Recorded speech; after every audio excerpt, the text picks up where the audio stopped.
4 राज्यों के चुनावी नतीजों के बाद नरेंद्र मोदी की पहली बड़ी चुनावी रैली कल होने जा रही है और इसीलिए हम कह रहे हैं 14 के लिए मोदी की चाल। जी हां, कैसे बढ़ रहे हैं कदम। वाराणसी में नरेंद्र मोदी पूर्वांचल की जनता को संबोधित करेंगे। 8 दिसंबर से राजनीतिक उठापटक पर खामोश मोदी की इस रैली के बीजेपी के लिए बड़े मायने हैं, क्योंकि पूर्वांचल में बीजेपी के पास सिर्फ 4 सीट है, जबकि एक वक्त ऐसा था कि पूर्वांचल में बीजेपी का दबदबा था। मोदी कल दोपहर 1:30 बजे वाराणसी में रैली करेंगे और करीब 3 लाख लोगों के आने की उम्मीद इसमें जाहिर की जा रही है। रैली से पहले मोदी संकट मोचक मंदिर और बाबा विश्वनाथ के मंदिर भी जाएंगे। माना जा रहा है कि अपने पुराने वोट बैंक को मजबूत करने के लिए मोदी पूर्वांचल पर खास तवज्जो दे रहे हैं। अब सवाल यही है कि भारतीय जनता पार्टी की ये पूरी रणनीति जो अब आगे बढ़ रही है इस मामले में, वो कहां ले जाएगी। कहा जा रहा है खास तौर पर काशी और आसपास के लिए एक प्रोजेक्ट, एक ऑपरेशन लेकर पार्टी आगे बढ़ रही है।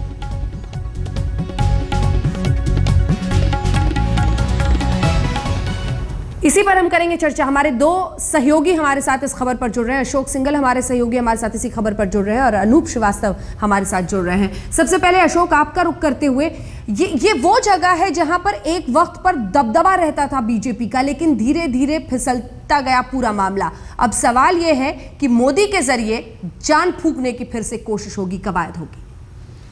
बिल्कुल, बीजेपी ने उनकी लोकप्रियता को देखते जिस ढंग से आगे किया है और मोदी उसका फ़ायदा उठा रहे हैं कि पूरे देश भर में चुनावी रैलियां कर रहे हैं, माहौल को गरमाने की कोशिश कर रहे हैं। और जो अग्रेशन मोदी की रैलियों में दिखता है, जो उत्साह लोगों में दिखाई देता है, भीड़ उमड़ती है, बीजेपी का दावा है कि ये वोट बैंक में तब्दील होगा और मोदी की लहर है, ये क्लेम किया जा रहा है बीजेपी की ओर से। और मोदी को इसलिए देश भर में, चाहे वो साउथ हो चाहे नॉर्थ हो, तमाम जगह पर मोदियों की मैक्सिमम रैलियाँ करवाई जा रही है। और अभी 2014 की तैयारियां हालांकि मोदी ने बहुत पहले से शुरू कर दी थी, लेकिन अब 4 राज्यों के विधानसभा चुनाव में जिस ढंग से बीजेपी 3 स्टेट में आई है और जो दिल्ली में भी काफ़ी अच्छी परफॉर्मेंस रही, उसको देखते हुए बीजेपी को लग रहा है कि अब 2014 की तैयारियों में जुटना चाहिए। और मोदी की जो रैली हो रही है उसी कड़ी में मोदी आगे बढ़ रहे हैं और लगातार खूब रैलियाँ करने की उनकी योजना है। यूपी में और रैलियाँ करेंगे और देश के कोने कोने में जाकर के अब 2014 का बिगुल जो है अच्छे ढंग से वो फूकने की तैयारी कर रहे हैं। और लगातार मोदी का यही एक एजेंडा रहेगा ताकि माहौल को 2014 तक गरमाए रखा जाए। बिल्कुल। अनूप, काशी प्लान, इस काशी प्लान की शुरुआत कैसे करनी है, ये भी मोदी की एक अनूठी, आप उसे स्टाइल कह लीजिए, क्योंकि पहले वो जाएंगे संकट मोचन मंदिर, फिर बाबा विश्वनाथ के दर पर जाएंगे और फिर इस रैली को संबोधित करेंगे। काशी प्लान कल से एक्शन में। बिल्कुल ठीक कहा आपने।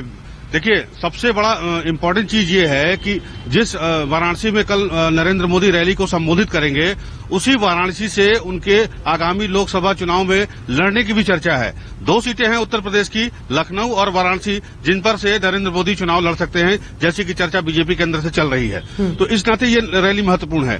दूसरी, मैं आपको याद दिलाना चाहूंगा कि राम मंदिर का जो आंदोलन था, उसकी सबसे तेज लहर पूर्वांचल में थी और आज उसी पूर्वांचल में बीजेपी 4 सीटों पर सिमट आई है। तो जाहिर सी बात है, काशी विश्वनाथ मंदिर जाकर, संकट मोचन मंदिर जाकर मोदी जो है ये विश्वास दिलाना चाहते हैं लोगों को कि वो अभी भी लोगों से जुड़े हुए हैं।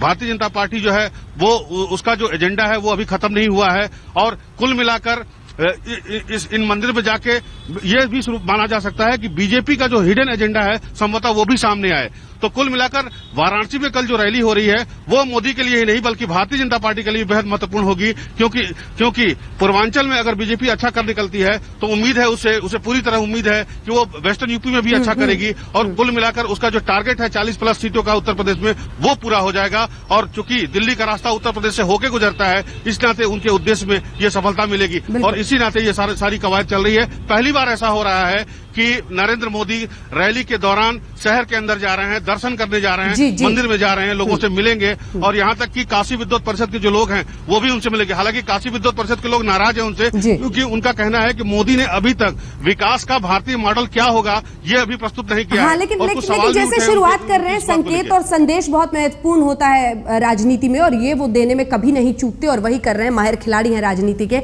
अशोक, ये कहा जा रहा था शुरू से ही कि यहीं कहीं से चुनाव लड़ सकते हैं। काशी के भी नाम पर अब चर्चा चल रही है, उत्तर प्रदेश में ही कहीं से लड़ेंगे। अब उस पर हालांकि तस्वीर साफ शायद नहीं हो पाई है। बिल्कुल ये कहा जा रहा है, यूपी बीजेपी की ओर से भी कहा गया और ये चर्चा भी रही कि यूपी से कहीं चुनाव लड़ना चाहिए। बनारस से भी चर्चाएं उठी कि बनारस से चुनाव लड़ेंगे, कभी लखनऊ से भी बात आती है।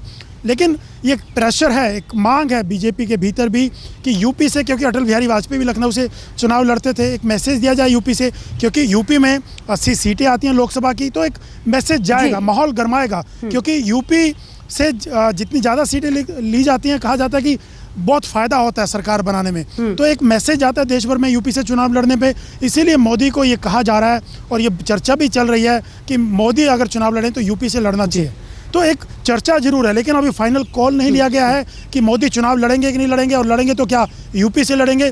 लेकिन बार बार ये खबरें उठती रही हैं, आती रही हैं कि बनारस से चुनाव लड़ेंगे या यूपी में कहीं से चुनाव लड़ना चाहिए। तो बिल्कुल ये एक चर्चा का मुद्दा जरूर है बीजेपी के भीतर भी कि मोदी को चुनाव लड़ना चाहिए, और बनारस से ज़्यादा चर्चा रही है कि वहाँ से लड़ना चाहिए, ताकि एक मैसेज जाए वहाँ से कार्यकर्ताओं के बीच में। क्योंकि यूपी में बीजेपी बड़ी कमज़ोर रही है, पिछले काफ़ी सालों से कोशिश रही है कि बीजेपी मोबिलाइज की जाए।